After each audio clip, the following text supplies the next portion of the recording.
100 most important topics और questions format में हम यूपीएससी को देख रहे थे।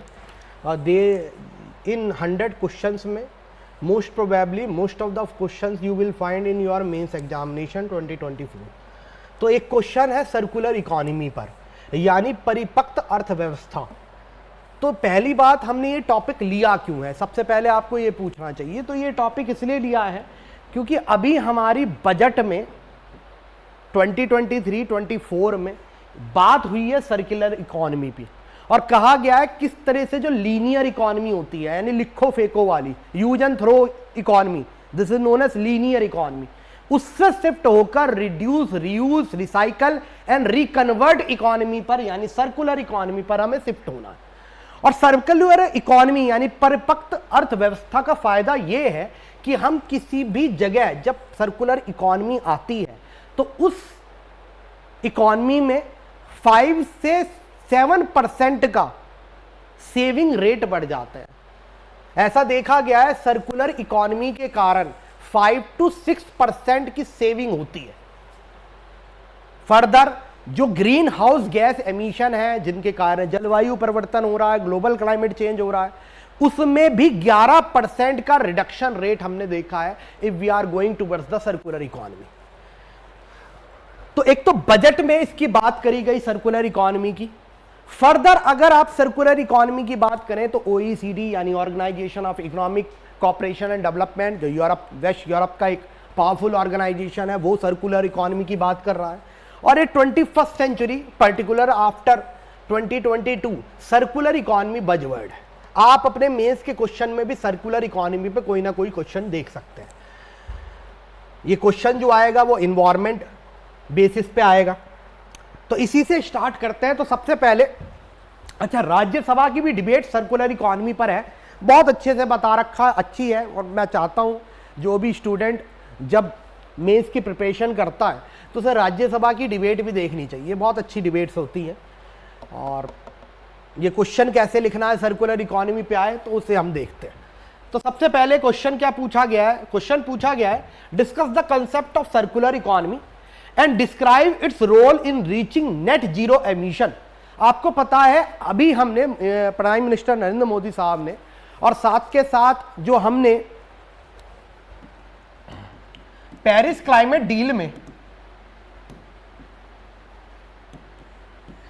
जो एनडीसी दिया है, एनडीसी 2.0 यानी नेशनली डिटरमाइंड कंट्रीब्यूशन 2.0, उसमें बात करी है कि बाई 2070 यानी 2070 तक हम नेट जीरो एमिशन ले आएंगे।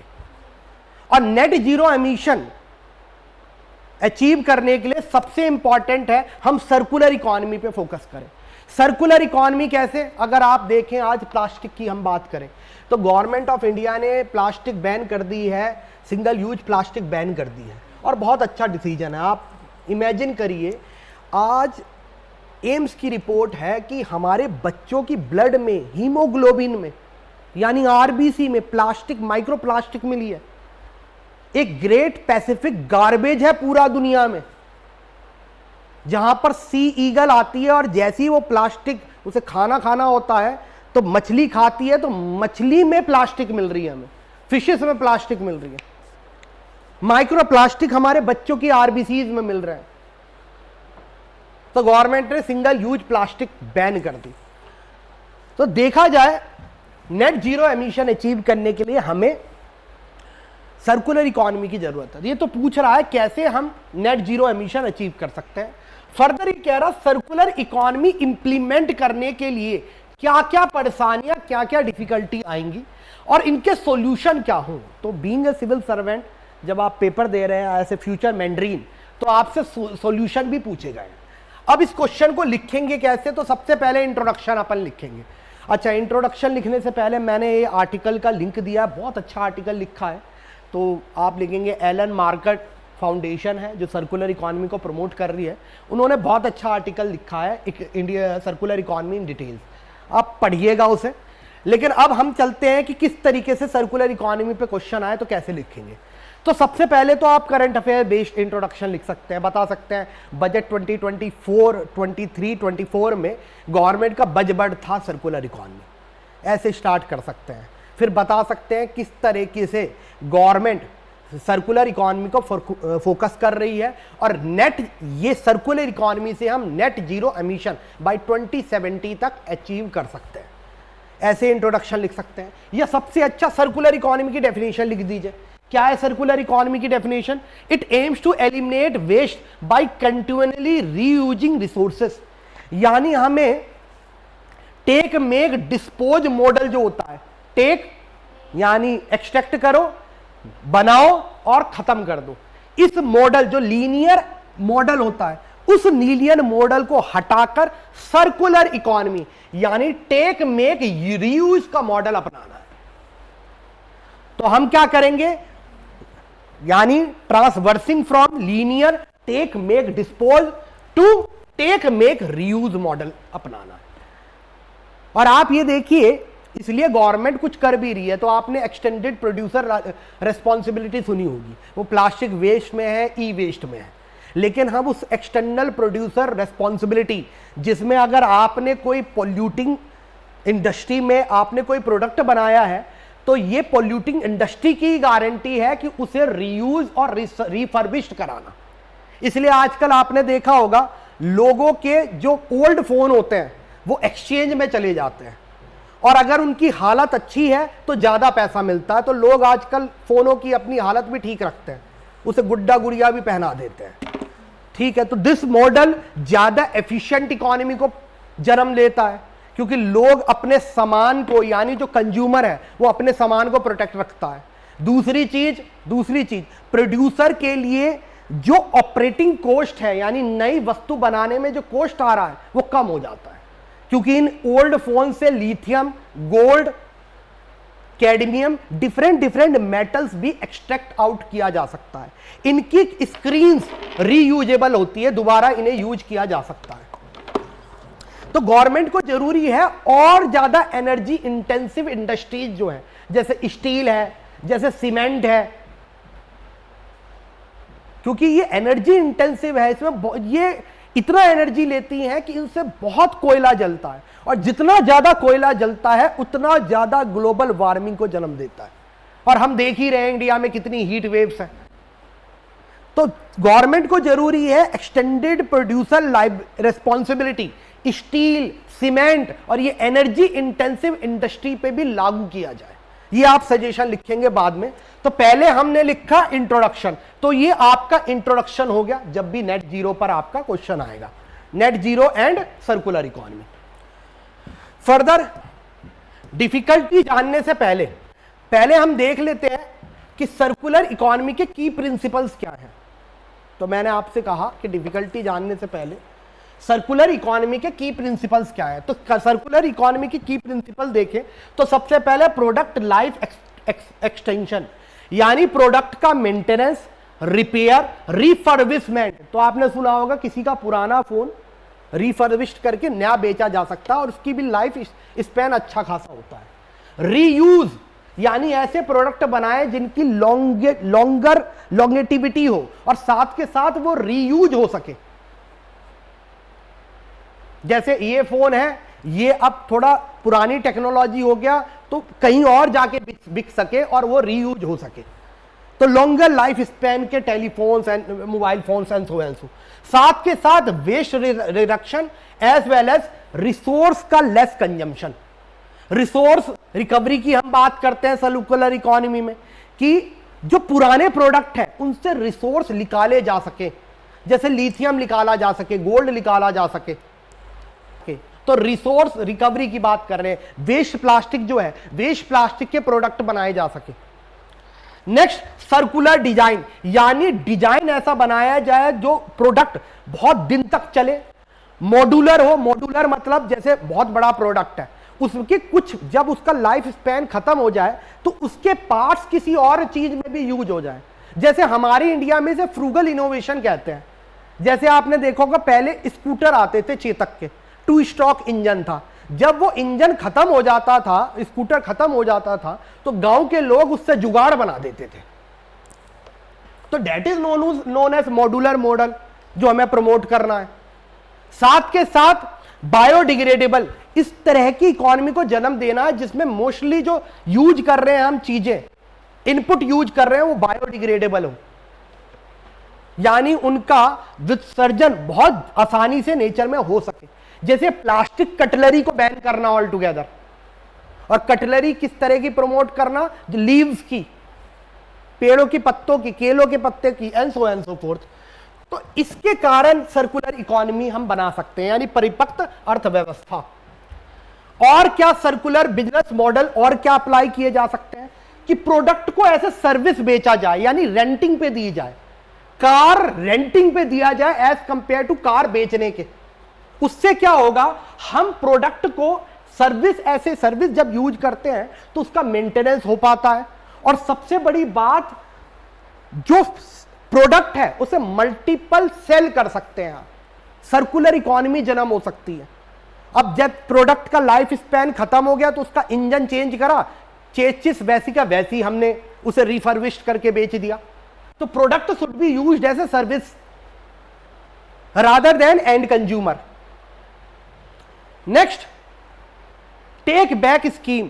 टेक बैक स्कीम में प्रोडक्ट को end of the life span में वापस ले लिया जाए, यानी जिस ऑर्गेनाइजेशन ने प्रोड्यूस किया है वो ऑर्गेनाइजेशन की रेस्पॉन्सिबिलिटी भी है वापस लेने की। इसे कहते हैं एक्सटेंडेड प्रोड्यूसर रेस्पॉन्सिबिलिटी, और ये सर्कुलर इकोनॉमी में हमारे लिए जरूरी है। नेक्स्ट, शेयरिंग प्लेटफॉर्म्स बनाए जाए जिसमें मैक्सिमम यूटिलाइजेशन हो सके जो ऑलरेडी मेड प्रोडक्ट है। Sharing platform, sharing is caring. जैसे हर कोई अपना बैटरी का चार्जर लेके चल रहा है, why not to have mobile battery chargers, तो that is sharing platform model. तो ये सब बिजनेस, सर्कुलर बिजनेस के मॉडल्स हैं। अब प्रॉब्लम ये है, और प्रॉब्लम से पहले कैसे circular economy net zero emission को प्रमोट करती है। तो आप देखो यहां पर जब हम मटेरियल को रिड्यूस और रीयूज कर रहे हैं तो इसके कारण बहुत कम एमिशन जनरेट होती है। क्या होता है, नया सामान जब बनता है, आप जैसे मान लीजिए लिथियम बैटरी, तो लिथियम बैटरी को जब आप नए सिरे से बनाते हैं तो आपने देखा होगा सेडिमेंट्री रॉक से लिथियम बनाना बड़ा मुश्किल है, उससे बहुत पोल्यूट होता है एज कंपेयर टू लिथियम को रिफर्बिश्ड करना। तो यानी एनर्जी एफिशिएंट होते हैं रिसाइकल प्रोडक्ट, एनर्जी एफिशिएंट, कम इसमें ग्रीन हाउस गैस का रिलीज होता है, साथ के साथ रिसोर्स का एफिशिएंट यूटिलाइजेशन होता है। रिसोर्स वैसे ही बहुत कम हो गए हैं, संसाधन वैसे ही कम है, और जब हम उसे मिनिमाइज करेंगे, यानी जो रॉ मटेरियल है, रिसोर्स है, उसका एक्सट्रैक्शन मिनिमाइज करेंगे तो वो भी एफिशिएंट इकोनॉमी, साथ के साथ नेट जीरो एमिशन को जन्म देगा। नेक्स्ट, सस्टेनेबल प्रैक्टिसेस की जरूरत है, जैसे रीजनरेटिव फार्मिंग। उस फार्मिंग की जरूरत है जो सॉइल को रीजनरेट करे। रीजनरेट का मतलब सॉइल को रीजनरेट करना, बाय उसमें वो क्रॉप लगाना जो कार्बन को सिक्वेस्टर कर सके, लॉन्ग टर्म स्टोर कर सके कार्बन को, तो that is known as regenerative farming. जैसे अगर आपने राइस उगाया तो राइस के साथ पल्सेस उगाइए, यानी एक सॉइल एग्जॉस्टिव है, एक सॉइल अनरीचिंग है। राइस के साथ वीट मत लगाइए क्योंकि दोनों सॉइल एग्जॉस्टिव हो जाती है। और पल्सेस आपको पता होगा, इनके नोड्यूल्स में राइजोबियम नाम का बैक्टीरिया होता है जो सॉइल फिक्सेशन करता है। तो this sustainable practice is very important to have a net zero emission. Next हम देखते हैं इंप्लीमेंटेशन चैलेंज क्या है। तो सबसे पहला इंप्लीमेंटेशन चैलेंज है कलेक्शन इंफ्रास्ट्रक्चर, यानी कलेक्ट करना is more problematic for us, क्योंकि कलेक्शन में बहुत चार्जेस आते हैं। तो ये कलेक्शन के लिए क्या करा जाए, इसका सॉल्यूशन भी हो सकता है कि कलेक्शन इंफ्रास्ट्रक्चर के लिए बनाया जाए एक तो कंपलसरी कलेक्शन, और ये कौन करेगा, मैन्युफैक्चरर, और वो अपनी ये कॉस्ट कंज्यूमर से ले, और कंज्यूमर से जब बैक रिकलेक्शन कर रहा है तो कंज्यूमर को जो पहले कॉस्ट ली थी वो वापस कर दे। ऐसे करके दो चीजें होंगी, कलेक्शन एफिशिएंट हो जाएगा, साथ के साथ eight the end of the life of the product consumer को भी कुछ पैसे मिल जाएंगे। ये इसका सॉल्यूशन हो सकता है कलेक्शन इंफ्रास्ट्रक्चर का। समझ में आया?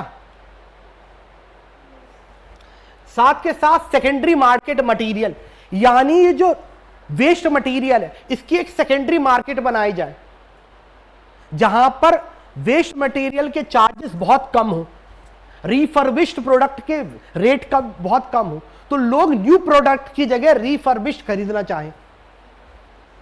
Next, policy support. गवर्नमेंट को सर्कुलर इकोनॉमी प्रमोट करने के लिए इंसेंटिव देने पड़ेंगे, tax incentive as well as subsidy. क्योंकि अगर हम ग्लोबल क्लाइमेट को नहीं रोक पाए तो मैं आपको बताऊं दुनिया में पर्टिकुलरली चाइना अगर देखें तो रिन्यूएबल एनर्जी को प्रमोट करने के लिए further global green house gas emission करने के लिए बहुत काम कर रहा है। संघाई की सड़कों में आपको ईवी के चार्जिंग स्टेशन मिल जाएंगे पूरे संघाई में। जब जितनी भी मेजर सिटीज हैं चाइना में आप हर जगह ईवी स्टेशंस देखेंगे। हमारी इंडिया में कितने बने हैं? Hardly you will find. तो अगर हम अभी नहीं करेंगे तो दुनिया हमें कर्ज करेगी आगे कि सबसे ज्यादा पोल्यूशन, सबसे ज्यादा ग्लोबल ग्रीन हाउस एमिशन आप करते हैं। साथ के साथ बिजनेस मॉडल ट्रांजिशन की जरूरत है, यानी ये जो लीनियर मॉडल है उससे हमें सर्कुलर बिजनेस मॉडल पे शिफ्ट होने की जरूरत है, और इसमें कॉम्प्लेक्सिटी भी आएगी, कॉस्ट भी आएगा, तो हमें टेक्नोलॉजी पे इन्वेस्ट करने की जरूरत पड़ेगी। नेक्स्ट, पोटेंशियल सॉल्यूशन क्या क्या होंगे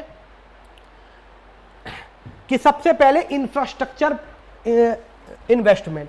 तो जैसे हमने स्पेशल इकोनॉमिक जोन बनाए हैं, कोस्टल इकोनॉमिक जोन बनाए हैं, वैसे हमें सर्कुलर इकोनॉमिक जोन बनाने पड़ेंगे। और जब वहां उसमें टैग आएगा इन्वायरमेंटल कंप्लायंस का, तो लोग इन्वायरमेंट कंप्लायंस को समझकर ज्यादा प्रोडक्ट खरीदेंगे। हमें इन्वायरमेंटल प्रोडक्ट को ज्यादा प्रमोट करना पड़ेगा, रिसाइकल्ड प्रोडक्ट को ज्यादा प्रमोट करना पड़ेगा। साथ के साथ मार्केट इंसेंटिव्स की जरूरत है, यानी मार्केट में कंज्यूमर अवेयरनेस की जरूरत है। जैसे आज हमारे पास ऑर्गेनिक फार्मिंग को लेकर अवेयरनेस है, ऐसी रीयूज और रिसाइकल्ड प्रोजेक्ट को लेकर अवेयरनेस क्रिएट करनी पड़ेगी। पॉलिसी का एक्सपेंशन करना पड़ेगा, यानी एक्सटेंडेड प्रोड्यूसर रेस्पॉन्सिबिलिटी, यानी प्रोड्यूसर को जाकर ही अपना सामान वापस लेना है, ये एक्सटेंड करनी पड़ेगी और भी सेक्टर्स में, चाहे वो सीमेंट हो, चाहे वो आपका कार मैन्युफैक्चरर्स हो, चाहे वो मोबाइल प्रोड्यूसर्स हो, सब जगह ये एक्सटेंडेड प्रोड्यूसर रेस्पॉन्सिबिलिटी हमें इंक्रीज करनी पड़ेगी। बिजनेस सपोर्ट फंडिंग प्रोवाइड करनी पड़ेगी, क्रॉस इंडस्ट्री कोलैबोरेशन कराना पड़ेगा। क्रॉस इंडस्ट्री कोलैबोरेशन मतलब जैसे मान लीजिए आपने एनटीपीसी देखा, एनटीपीसी में कोयला जलाने के कारण ऐश कंटेंट प्रोड्यूस होता है, ऐश, और इस ऐश को अगर सीमेंट या ब्रिक्स में यानी ईंटों में डाल दिया जाए तो वो ब्रिक्स और सीमेंट बहुत ही स्ट्रांग हो जाता है, बहुत अच्छा होता है। तो हमें क्या कराना है, एनटीपीसी के कॉन्ट्रैक्ट सीमेंट इंडस्ट्री से कराने, बस। तो this business support model is very necessary for attaining the circular model. आगे आइए, अब